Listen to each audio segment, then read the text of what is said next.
Hello दोस्तों, welcome back to my channel stock seven. आज बात करने वाले हैं एक छोटे पोर्टफोलियो के बारे में। जी हाँ, कंपनी में इन्होंने इन्वेस्टमेंट किया है 10,000 रुपये के आसपास। लेकिन बात करेंगे कंपनी में जिन्होंने इन्वेस्टमेंट किया काफ़ी ज़्यादा रिस्की है। उसके साथ साथ लेकिन इन्होंने जो रिस्क लिया है आप देखेंगे तो काफ़ी स्मार्टली इन्होंने रिस्क लिया है। चलिए तो वीडियो को स्टार्ट करेंगे और बात करेंगे कंपनी के जिन्होंने इन्वेस्टमेंट किया है और पोर्टफोलियो के बारे में पूरा डिटेल एनालिसिस करने वाले हैं। अगर दोस्तों आप हमारे चैनल पर नए हैं तो प्लीज़ चैनल को लाइक करिएगा, सब्सक्राइब करिएगा, जिससे कि आपको ऐसे ही स्टॉक मार्केट के बारे में न्यूज़ और पोर्टफोलियो रिव्यू मिलती रहे। सबसे पहले बात करें दोस्तों, कंपनी में उन्होंने होल्डिंग है लगभग 6 कंपनियों की इन्होंने होल्डिंग बनाई। आप देख सकते हैं कंपनी का स्मार्टली इन्वेस्टमेंट किया लगभग 11,134 रुपये 85 पैसे का इनका टोटल इन्वेस्टमेंट है। और बात करें दोस्तों कंपनी का करंट वैल्यू दे सकते हैं 10,000 रुपये के आसपास है। अर्थात बात करें कंपनी में जो गिरावट देखने को मिला है इनको पोर्टफोलियो में लगभग 9.5% के आसपास देखने को मिला। आप देख सकते हैं केवल 11,000 का इन्वेस्टमेंट है, 10,000 का करंट प्राइस है और लगभग 9-9.5% के आसपास गिरावट देखने को मिल रहा है पोर्टफोलियो के अंदर।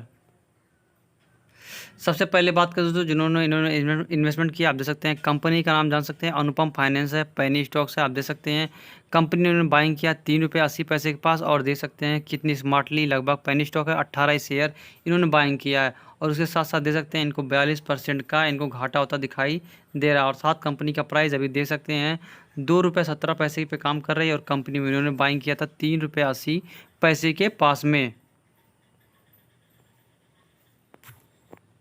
वहीं बात करें दोस्तों अनुपम फाइनेंस के बारे में देख सकते हैं कंपनी का 1 साल का चार्ट पैटर्न में तो आपको 181% के आसपास तेजी देखने को मिला है। और बात करें दोस्तों कंपनी ने हाई लगाया था, देख सकते हैं कंपनी ने हाई लगाया था लगभग 3 रुपये 83 पैसे के पास। उसके बाद से लगभग कंपनी में 44% के पास गिरावट देखने को मिला।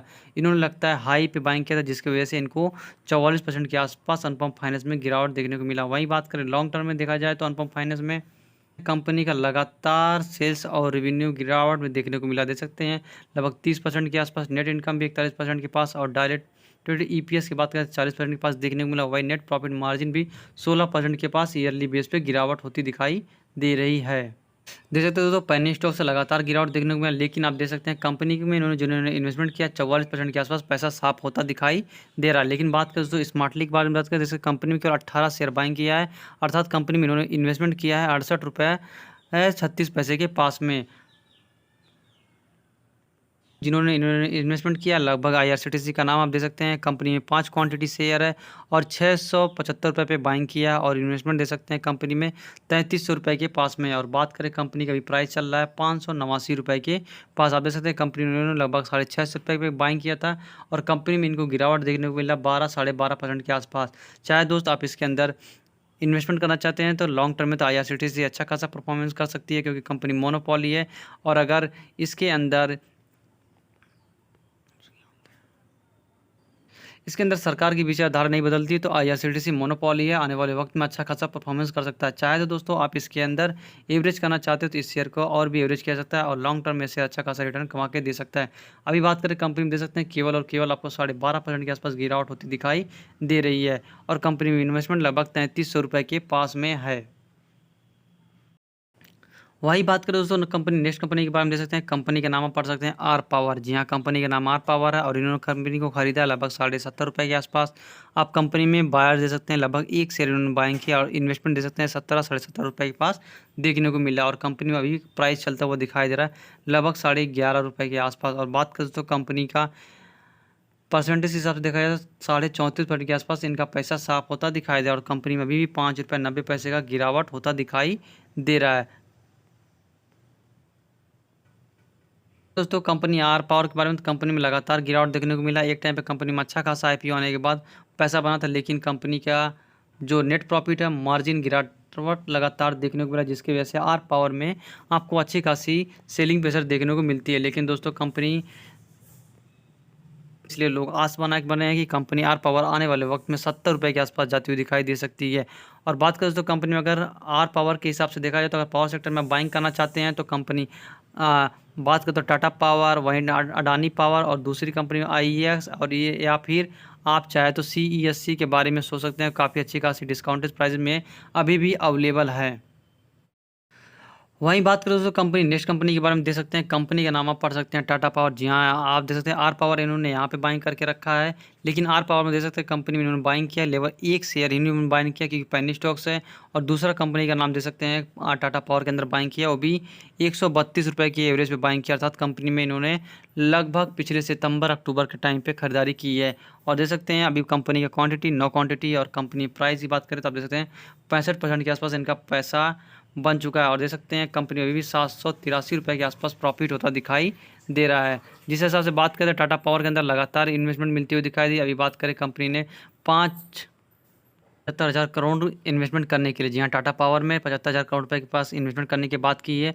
और अगर कंपनी में खुद ही इन्वेस्टमेंट करते हैं या फिर बाहर से इन्वेस्टर आते हैं तो आने वाले वक्त में प्रॉफिट दिखाई दे सकता है। वही कंपनी का कहीं ना कहीं से जिसकी वजह से Tata power one of the best power sector में काम करती हुई दिखाई दे। आप देख सकते हैं कंपनी में अच्छा खासा अगर अच्छे लेवल पर बाइंग करेंगे तो लॉन्ग टर्म में आपको 65% के आसपास जो मार्केट में गिरावट होती दिखाई दी थी, लेकिन आज भी आपको 230 रुपये या 20 रुपये के आसपास काम कर रही है। लेकिन अभी भी देख सकते हैं इनके पोर्टफोलियो में 65% के आसपास प्रॉफिट होता दिखाई दे रहा है। चाहे दोस्तों आप अगर बाइंग करना चाहते हो तो टाटा पावर को 200 रुपये से लेके 210 रुपये के आसपास अगर मिल जाए तो शेयर को बाइंग कीजिए, लॉन्ग टर्म में अच्छा खासा रिटर्न कमा के दे सकता है। अभी भी बात कर दे सकते हैं टाटा पावर में इनको केवल और केवल 65% के आसपास प्रॉफिट होता दिखाई दे। और कंपनी में इन्होंने 9 शेयर ही बाइंग की है और 132 रुपये पे इन्होंने एवरेज किया है। देख सकते हैं कंपनी का नाम आप पढ़ सकते हैं।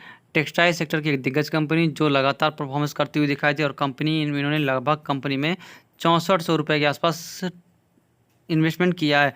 वहीं बात करें कंपनी का प्राइस अभी 38 रुपये के पास चल रहा है, लेकिन इन्होंने बाइंग किया है 49 रुपये के आसपास। अगर दोस्तों आपने बाइंग किया तो कोई दिक्कत नहीं, इसको होल्ड कीजिए, लॉन्ग टर्म में बोल रहा हूँ ये शेयर अच्छा खासा रिटर्न कमा के दे सकता है। और बात कर दे सकते हैं इनको जो गिरावट हुई है लगभग कंपनी में 21% के आसपास इनके पोर्टफोलियो में इसकी वजह से गिरावट देखने को मिल रहा है। वहीं बात करें कंपनी का प्राइस देख सकते हैं जिस हिसाब से बाइंग किया 131% क्या 131 क्वांटिटी इन्होंने बाइंग किया है। और देख सकते हैं कंपनी में 1300 रुपये के आसपास घाटा होता दिखाई दे रही है।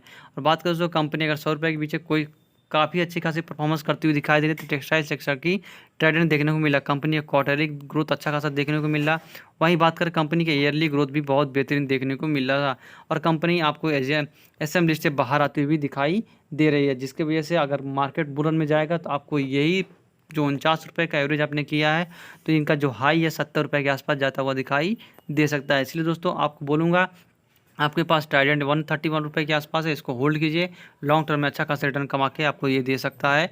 चाहे तो दोस्तों आप इसके अंदर थोड़ा और वेटेज दे सकते हैं, लेकिन अभी बात करें कंपनी में अच्छा खासा आप 10,000 के अंदर लगभग 131 शेयर आपके पास है, इसलिए आप अदर कंपनी के बारे में सोच सकते हैं। वही बात करें दोस्तों नेक्स्ट कंपनी के बारे में दे सकते हैं एक और पेनी स्टॉक आप दे सकते हैं। कंपनी में उन्होंने बाइंग किया है लगभग 3 क्वांटिटी के पास। और बात करें कंपनी में एवरेज किया है 88 पैसे के पास।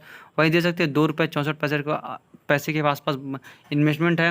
वही दे सकते हैं 9% के पास लॉस होता दिखाई दे रहा है। वही दे सकते हैं कंपनी का प्राइस अभी 0.08% के आसपास जाता हुआ दिखाई दे रहा है। और कंपनी में दे सकते हैं 24 पैसे के पास इनमें गिरावट देखने को मिल रहा है। जी हाँ दोस्तों आप देख सकते हैं इन्होंने पेनी स्टॉक्स बाइंग की है, लेकिन आप देख सकते हैं इनकी क्वांटिटी आपको देखेंगे इसके हिसाब से इन्होंने काफ़ी अच्छी देखने को मिला। आप देख सकते हैं 3 क्वांटिटी यहाँ पे BCS में बाइंग किया। वहीं बात करें तो आर पावर के अंदर देख सकते हैं कंपनी में उन्होंने 1 क्वांटिटी बाय किया। और देख सकते हैं अच्छे कंपनी में उन्होंने अच्छे खासी लेवल पर बाइंग किया है। और अनुपम फाइनेंस में देख सकते हैं कंपनी में इन्होंने 18 शेयर बाइंग किया है। ये दोस्तों इनके पास 3 से 4 मेजर कंपनियां हैं। और देख सकते हैं कंपनी में अभी भी इन्वेस्टमेंट 11,000 का है, जिसमें से इन्होंने 3 कंपनी में ज़्यादा वेटेज दिया, टाटा पावर, और सेकंड कंपनी का नाम इनके पास है ट्राइडेंट लिमिटेड, और थर्ड कंपनी का नाम है इनके पास IRCTC। जी हाँ इन कंपनी में इन्होंने बाइंग करके रखा है। और देख सकते हैं इनका मेजर स्टेक का पोर्टफोलियो इनके पास है।